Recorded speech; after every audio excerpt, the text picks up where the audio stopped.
Good day, Earth viewers. My name is Oma. Here are today's top news from O.D.A. TV.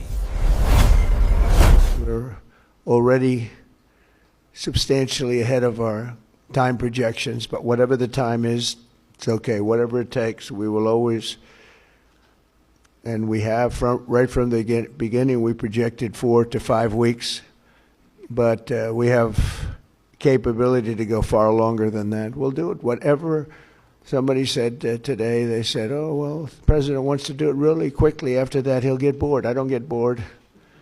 There's nothing boring about this. Do you agree with that, Pete? I don't think there's anything, Mr. General. I think there's nothing boring about it.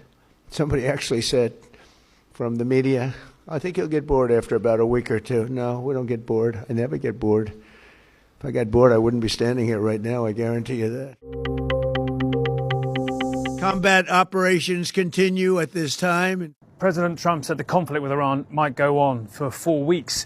Here's why that's unlikely. Firstly, Trump has a history of not being drawn to protracted conflict, and we're dealing here with enormous economic regional turmoil, airports closed, oil shipments disrupted, a lot that could potentially impact the American economy, not just that of its allies. And two, the longer this war goes on, the greater the chance that, as he's warned, the US will see significant greater casualties. That is going to be potentially politically troublesome for him in the years ahead. Add to that too, the key adversary here, Iran, is in real trouble. It's never been weaker. It doesn't really have a key leadership structure at the moment. 48 leaders dead in a matter of hours, said Trump. And their arsenal of missiles, well, that is going to be perilously close to empty relatively soon. They simply don't have the power really to fight on for many more days, and they will indeed look for concessions or a deal to try and tampen this conflict down.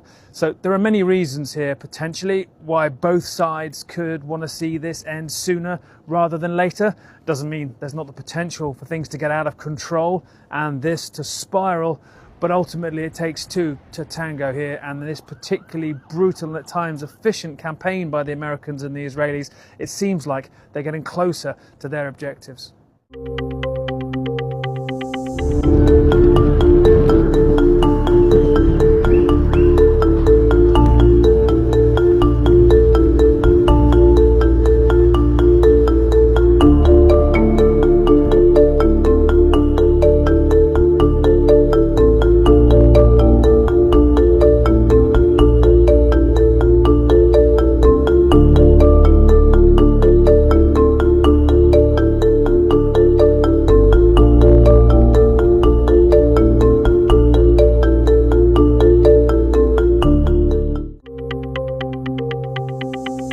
As strikes unfold in the Middle East, Iranian state media broadcast images of what they say is a girls' elementary school that was decimated this weekend.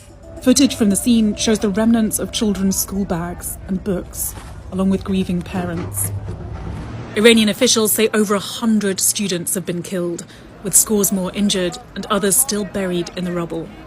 Saturday is the first day of the school week in Iran. CNN has not been able to independently verify these reports. So what do we actually know? CNN has geolocated and verified the location of the school. It's here in southern Minab. Footage here shows casualties being taken to a nearby hospital. The school sits about 200 feet from an Iranian Revolutionary Guards base. In this video, you can see smoke rising from that same base in the distance, just after the school was hit, which you can see here. 2012 satellite imagery appears to show that this building may have been connected to that base. But it seems to have been separated since at least 2016, when this image shows the base walled off and a new entrance added. If we look at satellite images from December, we can see dozens of people in the courtyard in what appears to be a handball court. But there's also a lot we don't know. The internet and phone lines are down, so we haven't actually been able to speak to people on the ground to verify the civilian impact. We don't know who fired or the scale of the munitions that were used. Online, some are speculating that it was a failed missile launch by Iran and sharing this photo.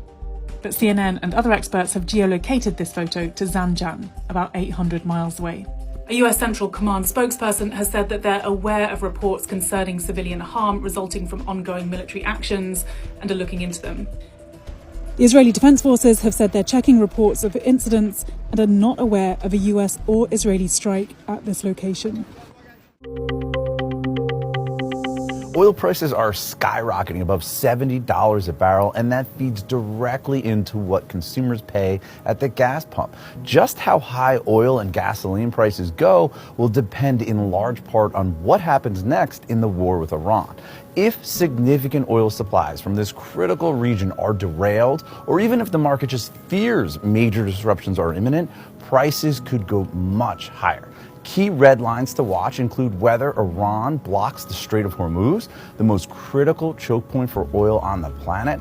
While the strait has not been officially blocked, maritime traffic has effectively stopped. Another, perhaps even bigger danger is that Iran successfully attacks oil facilities in Saudi Arabia, knocking them offline for a significant period of time. Either of those events could bring back a return of $100 oil, something that we haven't seen since 2022 after Russia invaded Ukraine. And the higher oil prices go, the more expensive it will be for Americans and drivers around the world to fill up their tanks. Natural gas futures are rising too on supply fears. And remember, natural gas is the leading fuel source in the U.S. for electricity and home heating, and consumers are already facing sticker shock. Diesel futures are skyrocketing as well. That's bad news for truckers, farmers, railroads, and ultimately consumers. Airline stocks are tumbling as the industry braces for higher fuel costs too. The bottom line is the higher energy prices go, the greater the pain to consumers and the bigger the risk to the economy. تاني مرة بنتهجر من بيوتنا يعني من الضاحية إنه بالحرب هيديك وهلأ أكيد بدي أعطي الهم لأنه الوضع اللي نحن فيه يعني تخيلي تهجير وأولاد وإنه كيف يعني شيء صعب كتير كتير وما عارفين لوين واصلين ولا شو بدنا نعمل. ما في أصعب من إنه يكون في أولاد بين إيديك وتوصلي لهون لهيك أشياء يعني. الصوت كتير قوي كان لبد لبد لبد يعني بطريقة مش طبيعية. أنا كنت هون وأنا انقصف بيتي. أنا هذا بيت التاني إن شاء الله ما ينقصف. أنا كان بيتي على الحارة وانقصف بيتي. وهلأ جيت قعدت هون شهرين بمعهد بالحسن. بس خلصت الأمور رجعنا على بيوتنا.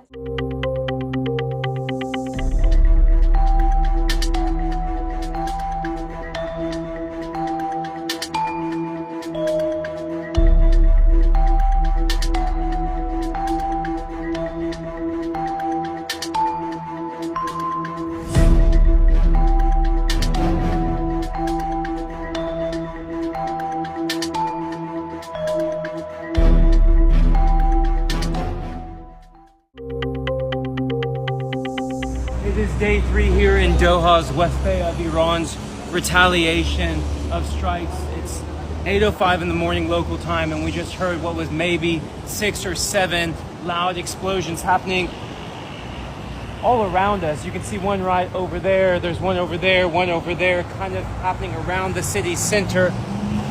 These are air defense missile systems.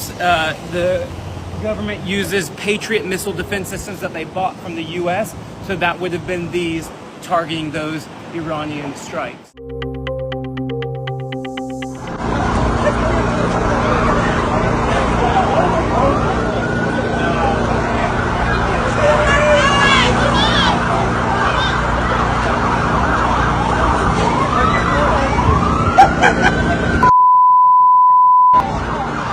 Oh my God!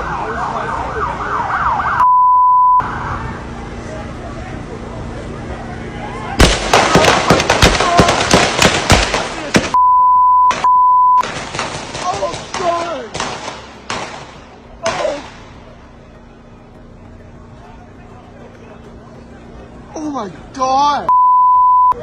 What is going on? Jesus Christ! What the?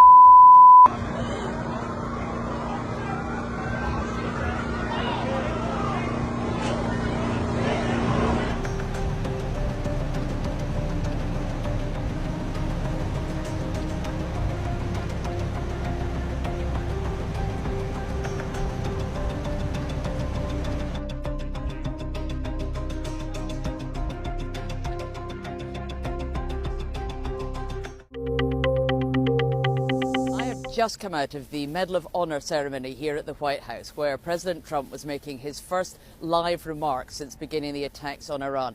It's really unusual to see him using a teleprompter, but he was reading the script here because he obviously thought it was important to get it right. He said this was the last best chance to stop Iran developing a nuclear weapon and laid out his objectives for the war: to destroy Iran's conventional missiles, to stop it ever developing a nuclear weapon, to annihilate its army, and to stop it being able to support terrorist groups in the region. He said he expects the war to last 4 to 5 weeks, although they're ahead of schedule at the moment, he claims, and he wanted to refute a suggestion he said he'd heard in the media that he might get bored over that timescale. There's nothing boring about this, he said. And then veered off script as he started praising the curtains behind him, which he said he had chosen in his first term, and talking about the new ballroom he's building here at the White House, saying it's going to be beautiful. There was some nervous laughter about that before he then got on with the medal ceremony. Thanks for watching. Please subscribe.